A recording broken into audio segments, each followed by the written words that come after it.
Mas mahigpit naman na regulasyon sa motorcycle taxi services ipinanukala sa Kamara. RH12, Manang Milky Rigunan, ibalita mayan Manang Milky.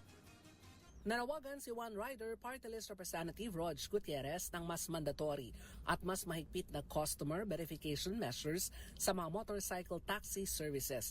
Kasunod dito ng dalawang naitalang krimen kung saan ninakawan at binaril ng pasahero ang rider na si Renren de la Viga ng Carmona, Cavite, habang sinaksak naman ng pasahero ang biktimang rider na si Fabio Norberte Jr. sa Caloocan City. Sa konsultasyon sa mga TNVS company, binigyang ni Gutierrez na kailangan ng mas pinaigting na protocol, kabilang na ang ID checks, facial recognition as mas mahigpit na booking services. Muli ring inihirit ng kongresista ang agarang pagpasa sa panukalang Motorcycle Taxi Act na nagsasaad ng komprehensibong safety at regulatory measures para sa industriya. Kapag naisabatas kasi ay mas mapoprotektahan umano ang mga dignidad ng mga libu-libong motorcycle taxi riders na nagsisilbing backbone o sandigan ng milyong-milyong mga commuter.